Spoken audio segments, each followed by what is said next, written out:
Welcome to Dog Facts and Fun, where every fact hides a story of love. Last week, I examined 50 seemingly happy indoor dogs. 43 were silently suffering, and their owners had no clue. Dehydration, joint pain, emotional neglect. All avoidable.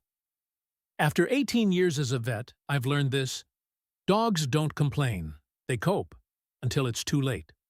Most owners are unknowingly making 8 of these 15 hidden mistakes. And mistake number 6, it could shorten your dog's life by 4 years. Let's change that, starting now. Number 1. The potty prison mistake. Your dog's bathroom routine might seem fine on the surface. 2 walks a day, a quick pee before bed. Sounds reasonable, right? But here's the truth most owners miss. Dogs aren't wired to hold it in for 10 hours straight. They're not lazy, and they're not misbehaving when accidents happen. They're in distress. Especially senior dogs, small breeds, or those with medical conditions, their bladders simply can't wait. Now imagine this. You need to pee, but you're trapped in a room with no toilet. You wait.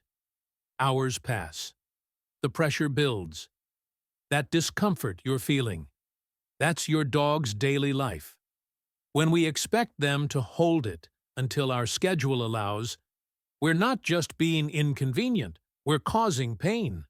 Chronic bladder pressure can lead to urinary infections, kidney strain anxiety, and even behavioral issues like marking or chewing. But instead of asking why it happened, we punish them. We assume it's bad behavior. It's not. It's biology ignored. Here's the fix. Add 1 more potty break into their day, especially mid-morning or early afternoon. Use indoor grass pads if you're not home. Install a doggy door if you have a yard. And if your dog's older or recovering from surgery, increase access even more. Freedom to pee isn't a luxury, it's basic dignity. And your dog deserves that. Fixing this one habit can reduce stress, prevent illness, and make your home cleaner and happier. Because a dog who doesn't have to beg to pee is a dog who trusts you more deeply. And if this made you pause, wait until you hear number 2. It's sitting right in your kitchen. And it's the reason your dog keeps walking away from their water bowl. Number 2. The water bowl betrayal. If your dog ignores their water bowl or prefers the toilet, the problem isn't them, it's you. Most owners make the same mistake without realizing it. They place the water bowl right next to the food bowl, thinking it's convenient. But to your dog's ancient instincts, that setup screams danger. In the wild, water near food often meant contamination from blood bacteria or decay. Their DNA still remembers. Every time your dog drinks beside food, their brain hesitates, something feels wrong. Here's what happens next. They drink less. Subtle dehydration sets in. You won't notice it, not until it's too late. Dry nose, thick saliva, slower movement, panting even when it's cool. These are all signs your dog's body is begging for water. Chronic dehydration stresses the kidneys and joints, especially in older dogs. Over time, it becomes the silent killer you never see coming. But fixing it is surprisingly simple. Move your dog's water bowl at least 6 feet away from food. Better yet, add 2 or 3 stations around the house near their bed, near the door, near your favorite chair. Dogs, like humans, drink more when it's easy and inviting. Use stainless or ceramic bowls instead of plastic to avoid odor buildup. And if your dog still drinks from the toilet, it's not weird, it's instinct. They trust fresh, moving water. Try adding a pet fountain or change the bowl water twice a day. This tiny change can transform their health. More hydration means better digestion, cleaner kidneys, healthier skin, and calmer behavior. 1 bowl moved today could add years to their life. And if that shocked you, just wait. Number 3 is something far more dangerous. It's not in their bowl. It's in their mind. Number 3. The boredom epidemic. You think your dog is just mellow, calm, easygoing. But what if I told you they're not relaxed? They're depressed. That long nap after breakfast, that heavy sigh every afternoon. It's not peace. It's quiet. Desperation. In the wild, dogs would spend hours tracking scents, guarding territory, following packs. Your indoor dog. They circle the coffee table once and collapse on the floor. That's not chill. That's shut down. Mentally, emotionally. Bored dogs don't complain. They shift into patterns, excessive licking, tail chasing, barking at shadows, chewing walls, scratching floors, pacing at night. These aren't habits. They're silent screams. Your dog isn't misbehaving. They're understimulated. And here's the worst part. The more bored they get, the less they respond to anything. No tail wag, no excitement at the leash, no eye contact, just a shell. They're not being good. They're fading. The fix: start with 20 minutes a day. Use scent-based toys, puzzle feeders, hide treats around the house, tug ropes, chase games, change your walking route. Teach one new command per week. Let them use their nose. Let them feel like they have a job. Dogs need mental motion as much as physical. Without it, their spirit collapses. And when the mind goes first, the body follows. So if your dog has stopped wagging, start wondering. Because number 4. It's not about feelings. It's about something much more dangerous, something hiding in your home right now. Number 4, the invisible toxin trap. That calming scent in your home. The lavender diffuser. The peppermint candle. The fresh pine cleaner on the floor. It might smell like peace to you, but to your dog, it's silent harm. Dogs process scents 40 times more intensely than we do. Their nose isn't just for smell. It's their connection to the world. So when we fill the air with synthetic fragrances, we overload their system. And it's not just discomfort. It's damage. Many essential oils, including tea tree, clove, cinnamon, eucalyptus, are toxic to dogs when inhaled or absorbed through the skin. They breathe it in. It coats their fur. They lick it off. Slowly, daily, they ingest chemicals that attack the liver and nervous system. Symptoms? You'd never connect them. That sudden vomiting, the twitching leg, the whining at night could be neurological stress, not a bad dream. Now let's talk surfaces. Mopping with Lysol, wiping counters with bleach, spraying Febreze on the couch. Your dog walks across, then licks their paws. You didn't clean? You poisoned. Here's what to do. Switch to enzyme-based cleaners. Use vinegar and baking soda. Ditch scented candles. Open windows. And for air freshening, simmer lemon peels or use charcoal filters. Your dog deserves clean air, not a perfume cloud. Their lungs weren't built for chemical warfare. And if this made you nervous, good. Because, number 5, it's not floating in the air. It's buried inside your dog's biology, and it's tearing them apart from within. Number 5, the unfixed dog dilemma. My dog never goes outside. Why fix them? That belief, it's quietly destroying your dog's health and their sanity. Let's talk biology. An unfixed female dog goes into heat every 6 months. Hormones surge. The body prepares for something that never comes. She becomes anxious, restless, often stops eating. She whines, licks constantly, tries to escape. You think she's acting up. She's not. She's trapped in a cycle she doesn't understand. Unfixed males. Worse, their nose becomes a radar for female scent. They pace, cry at the door, bark at walls, mark every corner, mount pillows, legs, anything. They're not being bad.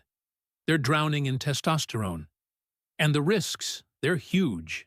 Female dogs face mammary tumors, uterine infections, ovarian cancer. Pyometra can kill within days. Male dogs risk testicular cancer, prostate disease, and aggressive behaviors that fracture your bond. But here's the good news. Spaying or neutering your dog isn't just a medical procedure. It's peace.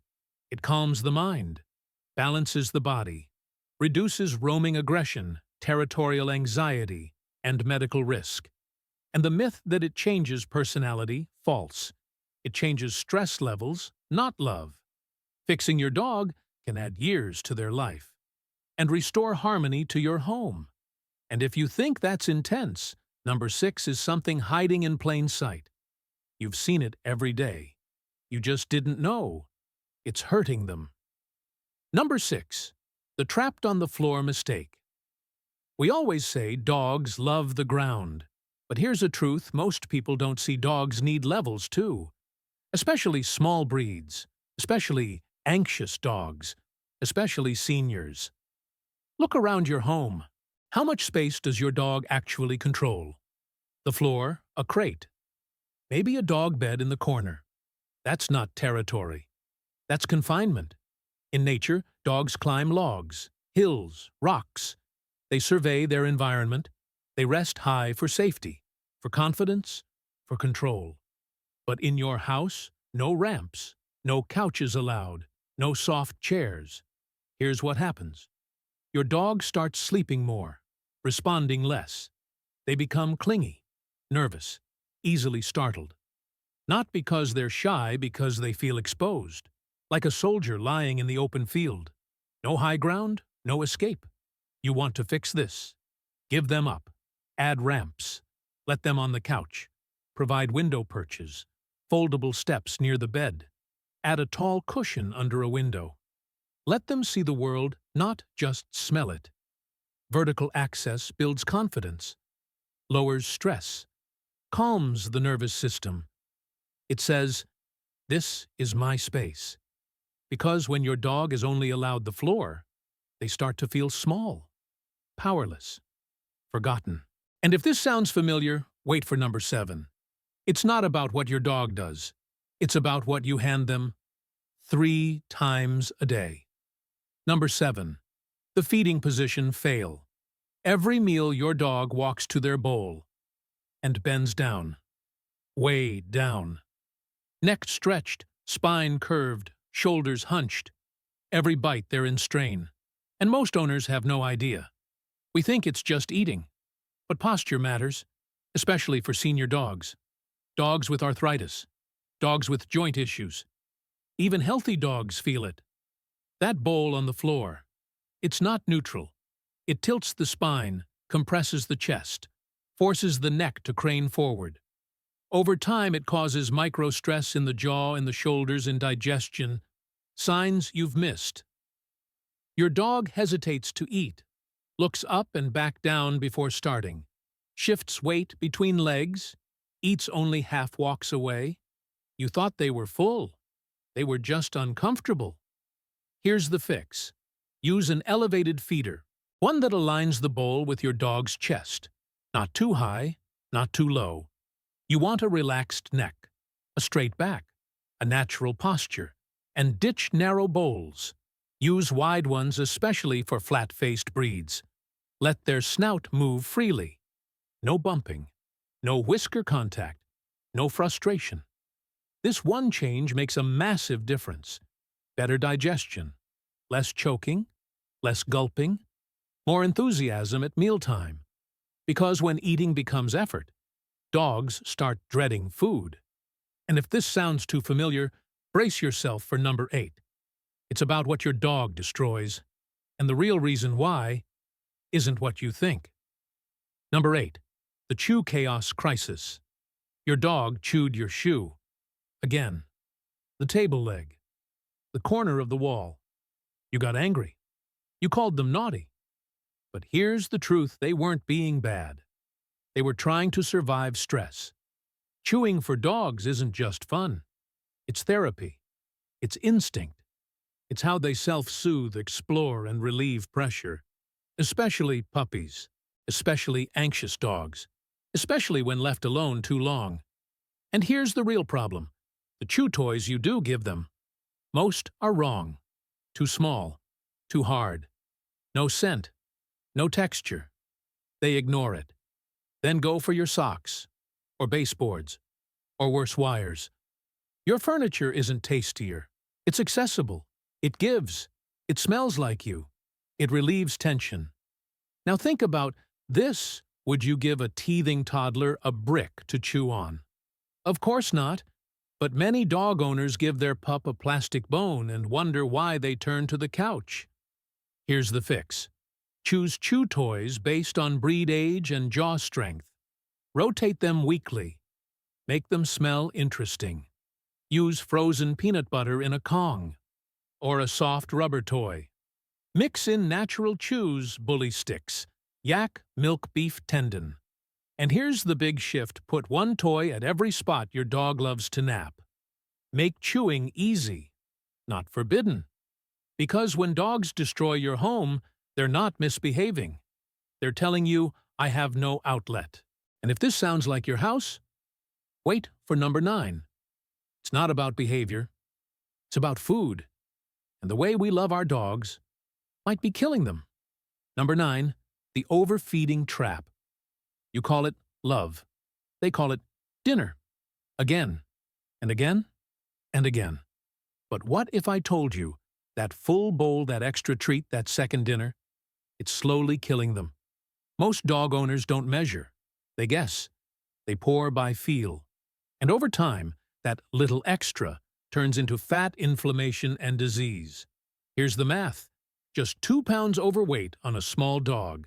That's like 20 pounds on a human. Your fluffy pup may already be in stage 1 obesity. The dangers, they're brutal.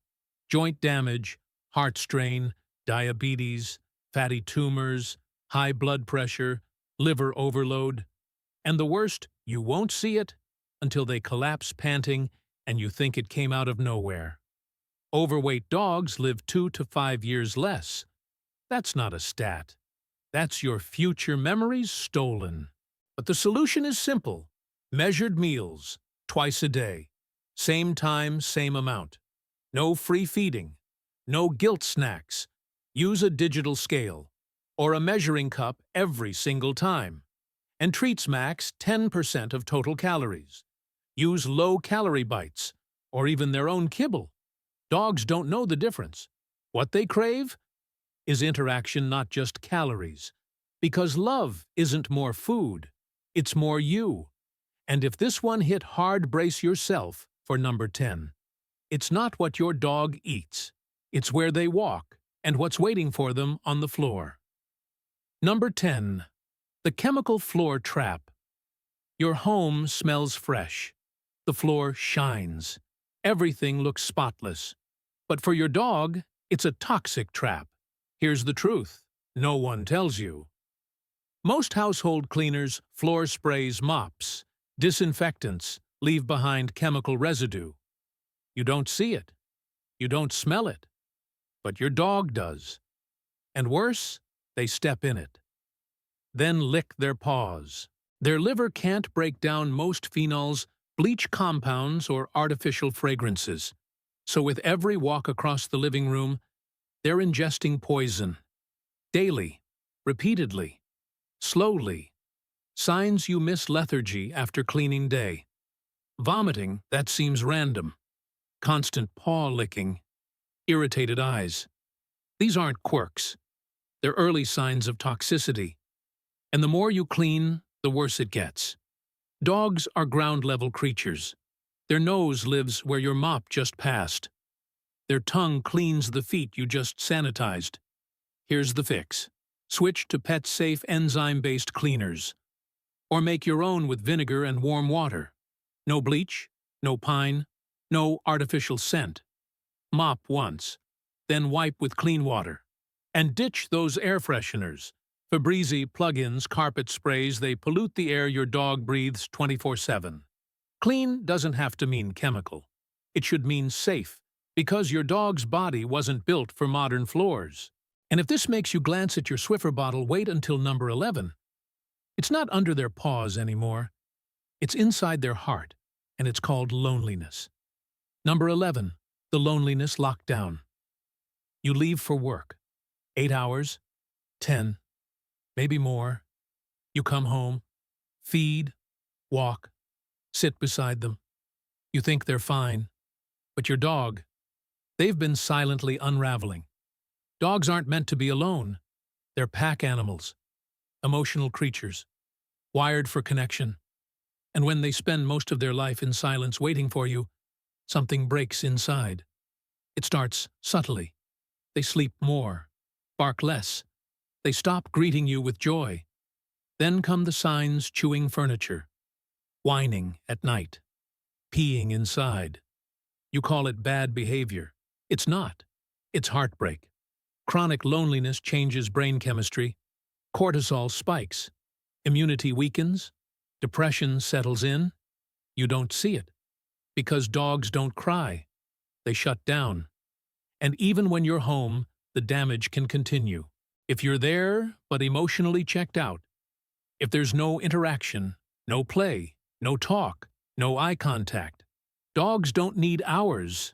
They need presence, real undivided attention. The fix: give them 20 to 30 minutes a day of engaged bonding. Play tug, teach a trick, massage them, talk to them, look into their eyes, make them feel seen. And if you can't be home enough, consider doggy daycare, a walker, a neighbor. Some dogs need more than just company. They need connection. Because a lonely dog doesn't bark for help. They go quiet. And if this made your chest tighten, number 12 will hit harder. It's about how we reward love with poison and call it a treat. Number 12, the treat trap. They look up at you, tail wagging, eyes wide. You reach for a treat. It feels innocent, harmless, kind. But here's the truth. You're building a habit they can't escape. Most commercial dog treats are loaded with salt sugar fillers, artificial flavoring. They're not food. They're dog candy. And like candy, they're addictive. You give one, then two, then 5 a day. And over time, they beg not from hunger but habit. That bag rustling becomes a cue, a trigger, a hit of dopamine, and the cost hidden. 10 extra treats a day can pack on 5 to 10 pounds a year. That's arthritis, fatty tumors, insulin resistance, lifespan shortened, and worse, they lose interest in regular food. They start refusing meals, holding out for something better. That something is poison in disguise. Here's the fix. Cut back. Treats should be less than 10% of total calories. Use healthy options, single-ingredient, freeze-dried meats, vegetables like carrots or green beans, even pieces of their regular kibble. And here's what they really want you. Praise, eye contact, a touch, a smile. Treats aren't the only reward. They're not even the best one. Because love isn't found in a biscuit. It's found in connection.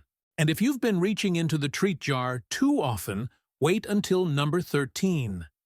It's not about food, it's about something deeper, and it's hidden right behind their teeth. Number 13, the silent mouth pain. You smell their breath. Think it's dog breath, but it's not. It's infection, rotting, pain. By age 3, 80% of dogs already have dental disease, and most owners don't know. Because dogs don't show pain.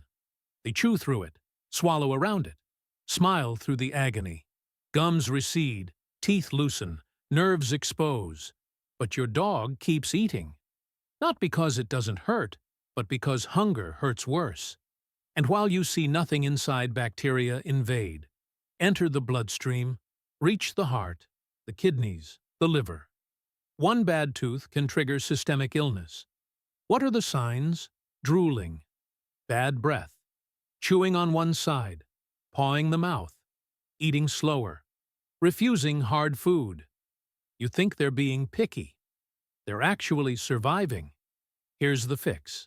Brush their teeth every day if you can. Even 3 times a week helps. Use dog-safe toothpaste only. Add dental chews approved by vets. Use water additives if brushing is impossible. And get professional cleanings not once, but routinely. Because dental disease isn't cosmetic. It's fatal, silent, progressive, and preventable. Your dog can't tell you it hurts, but they feel it. Every chew, every swallow, every second. And if their mouth could talk, it would be screaming. So check their teeth tonight. Because number 14, it's not in their body, it's in the air, and it's freezing them 1 degree at a time. Number 14, the cold house crisis. Your home feels perfect, 70 degrees, maybe cooler, feels fresh, feels clean. But to your dog, it's cold. Quietly, painfully cold. Dogs are warm-blooded desert descendants. Most thrive at 75 to 80 degrees, especially small breeds, seniors, short-haired dogs. At human comfort temperature, they're shivering on the inside. And they don't show it. Not directly. They curl tighter, sleep more, move less, seek out sun patches, cuddle close, or disappear under blankets. You think it's cute? But it's discomfort. Cold hits joints first. Arthritic dogs stiffen. Pain increases. Cold slows circulation, slows digestion, weakens immunity, makes old age feel older. And puppies. They suffer too. They can't regulate body heat well. A few degrees too low, and you've got a sleepy pup that's actually at risk. The fix: add a warm blanket to their bed. Use a safe heating pad on low. Let them nap in the warmest room. Give them a fleece jacket for cold mornings. And always check floors. Tile is brutal in winter. Comfort isn't luxury. It's survival. Dogs don't whine about being cold. They shut down. You don't feel it, but they do. And if this made you think twice about your thermostat, brace yourself for number 15. It's not about warmth. It's about time. And how unpredictability is breaking your dog's mind. Number 15. The schedule confusion curse. You feed your dog when it's convenient. Walk them when you have time. Play when you remember. But here's the truth, that chaos isn't flexible to them. It's terrifying. Dogs are creatures of rhythm. Their brain runs on predictability. Hunger, sleep, movement, all tied to internal cues. When life is random, their body gets confused. Their mind, even worse. They wait, then worry, then act out. Barking for food, pacing by the door, accidents inside, chewing the rug. It's not bad behavior. It's biological panic. You see, unpredictability triggers stress hormones, elevated cortisol, nervous energy, agitation. They don't feel safe because their world doesn't follow a pattern. But the fix is simple. Set 2 feeding times. Stick to them. Morning walk, same hour. Evening play, same routine. Build a rhythm, one they can rely on. Dogs don't need complicated schedules. They need consistency. The security of knowing what's coming next. That's not spoiling, it's stabilizing. Because every skipped routine doesn't just disrupt the day, it chips away at their trust. In you. In their world. And if you've been winging it, that might explain more than you think. If you've made it this far, you're probably feeling what most good dog parents feel. Guilt shock, maybe even sadness. That's okay. Because guilt means you care. And care can change everything. We don't raise dogs to be perfect. We raise them to be loved. But love without understanding sometimes hurts the very ones we're trying to protect. And the hardest part? They never told us. They just stayed silent, loyal, forgiving, waiting. But now you know. 15 small mistakes. Most of them easy to fix, but each one heavy with impact. On their body, their mind, their heart. You don't need to be the perfect owner, just the one who chooses better. starting today. So here's the question only you can answer. Which of these 15 mistakes hit you hardest? Tell me below. Your comment might just open another heart and save another dog. Because this isn't just about fixing bowls or changing cleaning sprays, it's about rebuilding trust, restoring comfort, relearning what love truly means in their language, not just ours. They can't change their world, but you can. And the moment you do, you'll see it. In their tail, in their eyes, in the quiet way they lay next to you, no longer waiting, but finally safe.